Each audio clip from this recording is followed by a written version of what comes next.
امام ترمذی رحمۃ اللہ علیہ اپنے وقت کے بہت بڑے محدث اور حکیم تھے۔ حدیث کی مشہور کتاب ترمذی شریف انہی کی لکھی ہوئی ہے۔ اللہ رب العزت نے آپ کو بہت زیادہ حسن دیا تھا۔ آپ عین جوانی کے عالم میں ایک دن اپنے حکمت خانے میں بیٹھے ہوئے تھے کہ ایک عورت اندر آئی اور آتے ہی اس نے اپنا چہرہ کھول دیا۔ وہ عورت نہایت حسین و جمیل تھی۔ وہ آپ سے کہنے لگی کہ میں آپ کے حسن پر فدا ہوں اور بہت دنوں سے موقع کی تلاش میں تھی۔ آج بہت مشکل سے تنہائی ملی ہے، آپ میری خواہش پوری کر دیں۔ امام ترمذی رحمۃ اللہ علیہ کے دل پر خوف خدا اتنا غالب ہوا کہ آپ رو پڑے اور اتنا روئے کہ وہ عورت شرمسار ہو کر واپس چلی گئی اور آپ دیر تک روتے رہے۔ مدت گزر گئی، آپ اس بات کو بھول گئے اور جوانی سے بڑھاپے میں داخل ہو گئے۔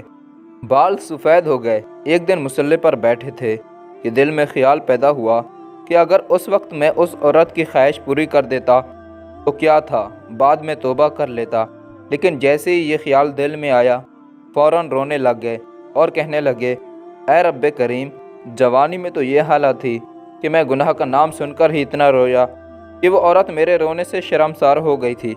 اب میرے بال سفید ہو گئے ہیں تو کیا میرا دل سیاہ ہو گیا ہے جو میرے دل میں اس گناہ کا خیال پیدا ہوا؟ اے اللہ، میں تیرے سامنے کس طرح پیش ہوں گا اس بڑھاپے میں جب میرے اندر قوت بھی نہیں رہی؟ میرے دل میں گناہ کا خیال کیسے آ گیا؟ اسی حالت میں روتے روتے سو گئے۔ خواب میں نبی کریم صلی اللہ علیہ وسلم کی زیارت ہوئی۔ آپ صلی اللہ علیہ وسلم نے پوچھا، ترمذی کیوں روتے ہو؟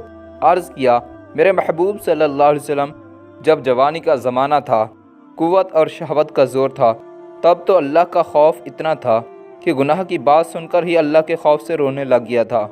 لیکن اب جب کہ بال سفید ہو گئے اور بڑھاپا آ گیا تو دل اس قدر سیاہ ہو گیا ہے کہ یہ خیال آیا کہ اس وقت خواہش پوری کر لیتا اور بعد میں توبہ کر لیتا۔ میں اس لیے پریشان ہوں۔ نبی کریم صلی اللہ علیہ وسلم نے فرمایا، پریشان نہ ہو، یہ تیری کمی یا قصور نہیں۔ جب تو جوان تھا تو میرے زمانے سے زیادہ قریب تھا۔ ان برکتوں کی وجہ سے تیری یہ کیفیت تھی کہ گناہ کا خیال دل میں نہیں آیا۔ اب تیرا بڑھاپا آ گیا ہے تو میرے زمانے سے بھی دوری پیدا ہو گئی، اس لیے اب دل میں گناہ کا وسوسہ پیدا ہوا۔ بس توبہ استغفار کیا کر، اللہ تعالیٰ معاف کرنے والا ہے۔ دوستو، یہ ویڈیو آپ کو اچھی لگی ہو تو اس چینل کو سبسکرائب کر دینا اور ساتھ میں بیل آئیکن پر ضرور کلک کر دینا۔ ویڈیو کو لائک بھی کر دینا۔ شکریہ، اللہ حافظ۔